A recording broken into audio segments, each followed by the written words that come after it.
Thank you all for being here. I'm hoping that the mic is going to make my life a little bit easier. I'm going to talk low and slow. This is my radio voice. My name is Katey Halbert. I'm one of the committee members for She, the elusive and enigmatic, it seems, for the weekend. And I'm really thrilled to be the one to introduce you to our guest artist, Katey McMichael.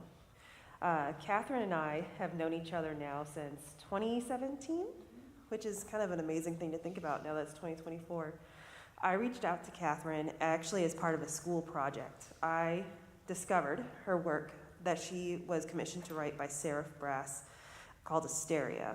And I was just absolutely in love with this piece for brass quintet. And so I decided to actually send Katey a series of questions for an interview that I put on a blog. And through that interaction, decided that Katey would be the perfect person to commission a piece for myself. So you can see my name is Katey Halbert. My name is Katey Halbert in the program. I'm wearing a mask. I will not be performing Borealis for you tonight, and I'm so sorry for that. But I'm going to tell you the story of Borealis and let you know how it's going to be performed for you, at least one of the movements. So Borealis is a really special piece to me and my family. Borealis is based on the Upper Peninsula of Michigan. One of the things that I actually was most endeared about with Katey when we first started talking is that we're both from Michigan. I'm from the Ann Arbor area, she's from the Saginaw area, and we both have a great appreciation for the wilderness of the Upper Peninsula. My husband's family has been camping and has a cabin up in the Upper Peninsula that they've had now for generations on my mother-in-law's side, and it's tremendously special. If you've ever been to the Upper Peninsula of Michigan, the first thing that you're typically going to hear about is pictured rocks or Lake Superior. So the first movement, Katey's going to do us a really great favor, and she's going to play some excerpts from the first two movements that you're not going to hear in its entirety today. But you're going to hear the piano part at least. But the first movement is called Color, and it's meant to evoke the intensity, not only of the landscape, but also of the colors of Lake Superior and these pictured rocks. And if you've ever been to Tequamanon Falls, just the intensity of what the wilderness is out in the UP. So Katey, you want to play that excerpt quickly? Yeah, and also hello, everybody. I also want to add a little bit about the turbulence of Lake Superior, which color, to me, actually, color is really about the lake more than anything. And, Lake Superior has claimed many ships over the years. And so part of that was just about the energy of it. This is kind of a funny thing, a compositional thing, for me, the color blue is G major. It just has to be G major.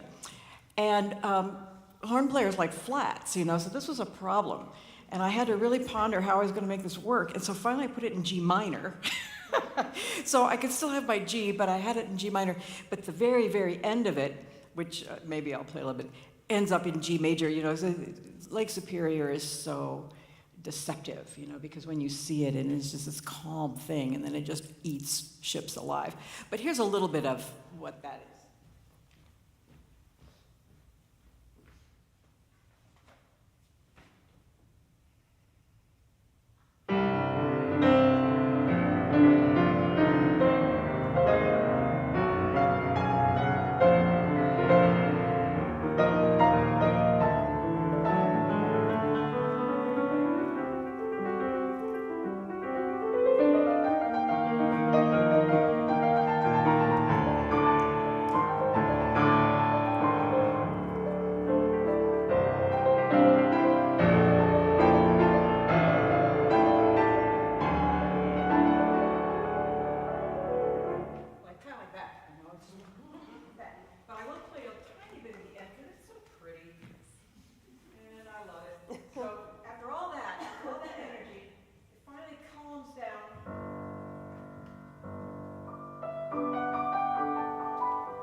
Yeah, I absolutely love it. One of the things about Lake Superior also is that the water is crystal clear, and so you can see rocks for miles and miles, and my mother-in-law is a rock collector.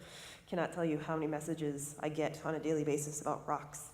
And it's actually really funny when we talk about this piece. The first time we premiered it was in 2019, and it was in Arizona at the International Women's Brass Conference. Completely different from being in Michigan, for sure. Hot and dry. Yes, very, very dry, but it was a great premiere. The second movement is really, so sorry I can't play this for you tonight. The second movement, Cold, it is incredibly rewarding to perform because it is to me very visual in how it's written. The piano part just creates the visual of the snow particles whirling in the sky. The horn part, she worked with me writing it so that my first calls essentially are like wolf calls in the distance. And so there's some extended technique of me going into half valve as well as using stopped horn echo. And it creates just this really eerie, unsettling feeling. And it's meant to depict how intense the winters in the Upper Peninsula can be and how desolate. But then Catherine also kind of does me a little bit of a not favor, where she writes in this crazy part in the middle where she says cabin fever-esque. And so all of a sudden the horn part becomes just like, wah! Which is great. So thank you for that. I enjoy practicing that every single time. So do you want to play some of the Cold? I'll play a little bit of the snow. You can hear that, I'm sure.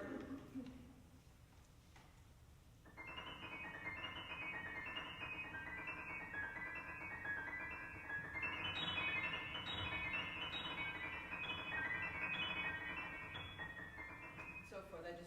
That goes along while she's being a wolf. And then there's these are the footsteps crunching in the Oh, that's right. snow.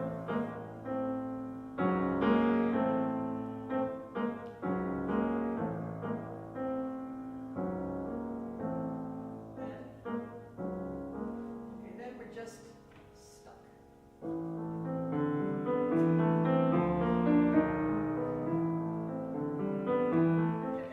You just sort of twiddling your thumbs, and you've read every book, and you've watched every video, and you are going crazy. And that's when I have cabin fever and the horn part goes bop bop beep bop beep bop bop bop bop bop bop bop bop bop. It's very good. And then the last movement. So music is a really unique thing. So my husband's family really is what instilled the love of the Upper Peninsula for me. The piece is dedicated to my husband's family. In 2020, in January of 2020, my father-in-law actually passed away from cancer.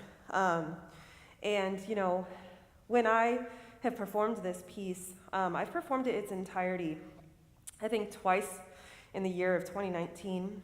But ever since 2020, I actually had never performed the third movement since he passed away. And so when I was preparing for this, I actually found playing the third movement to be, a little emotional. The theme of the third movement is Concord. It's meant to talk about the homeliness of the people and the welcomingness of the people of the UP. But as the years have gone by since my father-in-law has passed, really the third movement kind of feels like, just feels like a thank you to my husband's family for the experiences we've had up there. It also feels like it's a memory of their history there. It is a beautiful and lovely movement.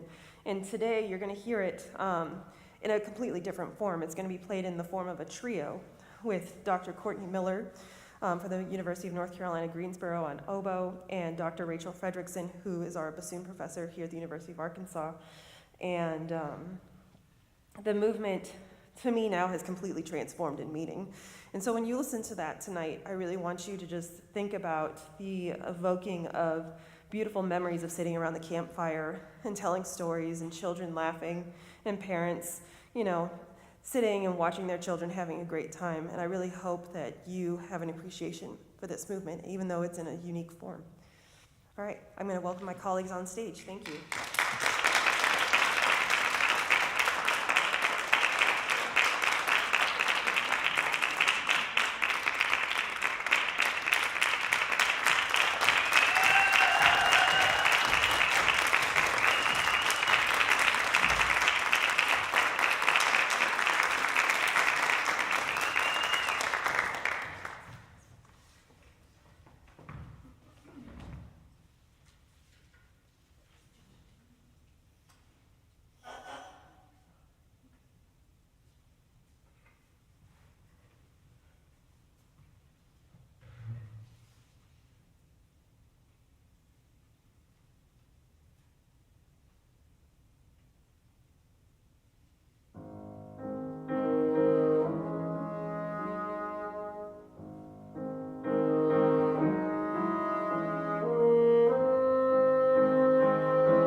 I do need to mention that they got the music this morning. Yeah, amazing, absolutely incredible. So there is a change, another change to the program, yay. My really good friend and colleague, Amy Humberd, who's the clarinet professor at Lee University, is unfortunately not able to be here tonight. So that world premiere for a piece that she commissioned before COVID was supposed to premiere during COVID. Yet again, COVID has thwarted her efforts. But I send Amy and her colleague Amy well wishes in Tennessee. So I'll let Catherine introduce her next piece. What is my next piece? Yeah, Is it the duets? Yeah. Okay. You just do what comes next. So the next two pieces are piano duets. The first one, the Ballade of Siobhan Ní Léirí, is an old Gaelic, very old Gaelic tune, which has been appropriated by the Lutherans, and they've turned it into a Mary hymn, the first one to know, and a couple others, really beautiful. And I'd gotten the melody from a Lutheran minister friend of mine in Bay City. And he said, I wonder if you could arrange this for me and my wife and my son to sing together. And I thought, okay, and I do this kind of thing all the time, write arrangements, and I don't have to love them, but I do try and make them nice. And I was working with this, and I thought, this is really beautiful. And so I wrote it for them, and then I ended up writing it for my handbell choir, and that was pretty cool. And then a friend of mine who plays duets professionally said, I wish you'd turn this into a piano duet. So this is the third permutation of the Ballad of Siobhan Ní Léirí. The second piece that we'll play for you, the Ultimate Chopsticks, was commissioned by this professional duet friend of mine. And she said, we really need something just gangbusters to play as an encore. And I thought, okay, I can do that. So the Ultimate Chopsticks, we visit a lot of composers. I don't know, are the program notes are in there? But, Scarlatti, Bach, Mozart, Beethoven, Rachmaninoff, Debussy, Strauss, Joplin, and Latin, and I've probably left something out. But anyway, it's pretty fun, so hope you enjoy it. And I am playing this with Chi-Ting Yang, and we've just had a blast putting this together.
A few words about totem voices, which I wrote quite a while ago.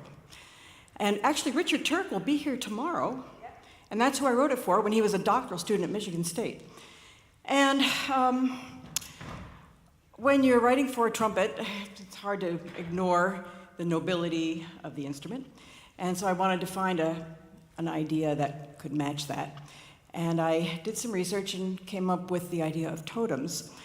It's important to note that totems are not objects of worship. They are more like a family crest, or they're symbols that families, they'll build this totem with spiritual guides or guardians, or with animals with characteristics they would like to emulate. So what you'll be hearing tonight from Nicole and Tatiana, the first one is beluga, and the beluga is mysterious and is all about good vibes. The beluga is calm and wants to bring people together. It's a beautiful totem. The next one is mosquito. And if you've ever been to Alaska, and maybe some of you have, you know that mosquitoes are the size of small birds, and they are very serious insects, and they are, in terms of the totem, they are cannibals, and they are born of cannibals, and they arise out of the flesh of eaten people. Okay, so that's great. And then the last one is the orca and the thunderbird, both extremely powerful figures that the thunderbird, of course, rules the sky, and the orca rules the ocean. And you are really going to enjoy this beautiful performance.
I think we'll get this stand out of here.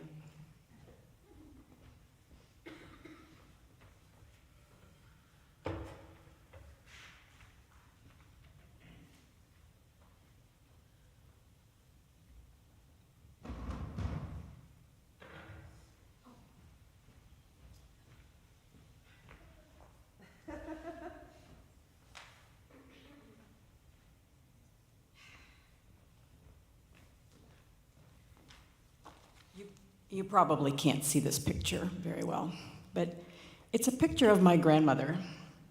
Her name was Eva Harriet Carlton Bricker. And when I was a little kid, she was like kind of scary. And, you know, I had never seen her as anything other than, you know, this God-fearing, alcohol never passed her lips, no bad words ever came out of her mouth. Paragon of goodness. And then when my mom and I were cleaning out her residence in Ohio so she could move down to Florida, we came across this photo. She's 20 years old in this beautiful picture. She's wearing this lace dress and pearls, and she's got this kind of enigmatic expression on her face. I was really, I was amazed. Anyway, my husband and I had to go on a road trip to play a music festival in Pennsylvania. And we drove from Michigan to Pennsylvania. And the whole way, this tune was going through my head. And I couldn't figure out if it was corny or if it was good. Anyway, I wrote it down, sort of verbatim from my head. And it's called As She Was. I'm actually going to play you all 4 tunes in this portraits book. I wrote it for Lorenz Publishing after I'd written a piano method, they wanted some supplementary material. So a lot of these are kind of based towards students, but I think they're kind of nice.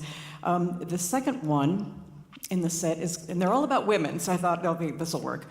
The Three Hags from Macbeth, the Scottish play. I wrote that as a tarantelle because they're sort of diabolical. You see them dancing around their cauldron. The third one, I guess I was kind of inspired by Shakespeare at that time. The third one is Ophelia. And you may all have that image in your mind of Ophelia in that rowboat, you know, that painting that you've seen. She's sort of surrounded by flowers. And Ophelia, of course, was Hamlet's love, and she eventually committed suicide. And it's a sad story. And the music kind of reflects this haunted person. The last one in the set is called Proud Titania.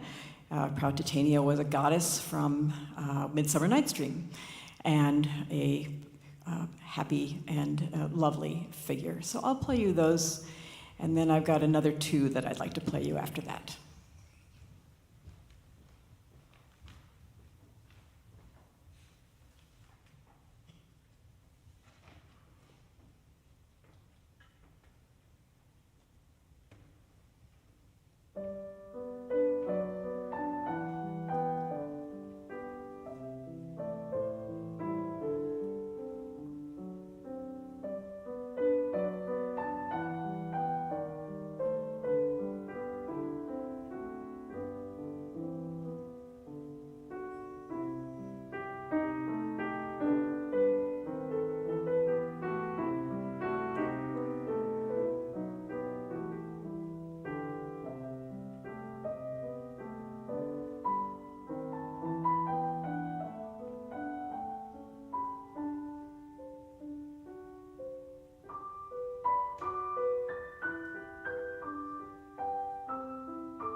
two last ones, two last tunes about my daughter. My daughter's 30, and if you have daughters, or if you are a daughter, you know that those relationships can be fraught with drama. But when I wrote these two pieces, my daughter was about 5 months old, and I was writing a piano method at the time, and so I did a lot of writing with her in my lap. And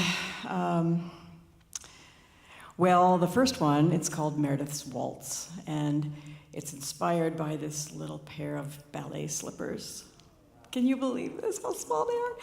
And they were too big for her. She was so little. She was so little. I cried when I found them. I called her before I came down. I said, do you know where those little pink ballet slippers are? She said, oh, Mom, they're in my closet, like somewhere. I found them. I said, I can't believe it. These have so much meaning for me. This is Meredith's Waltz, and I just love it. Okay, the second one, and this will be the final tune on the concert tonight, is called Makin' Mama Miserable. And this is also about my daughter, and she was also 5 months old. But this is a happy kind of Makin' Mama Miserable. I'm going to sing you the words because, I was trying to get this work done, and so she goes, she just wanted to play. She says, making mama miserable, oh yes, I'm making mommy mad. Making mama miserable, oh yes, I am so bad. Mama's got to work today, but me, I think I'd rather play. I think we'll do things my way until I see my dad. And I was just having fun with this little toony thing, and so I wrote Making Mama Miserable. So that will bring our concert to a close. And thank you so much for coming and listening, and I see smiles out there, and that makes me really happy. And thank you, Katey, for having me come.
outside the building to the back of the building, you're looking for a tall gray van, and that's going to take you back to your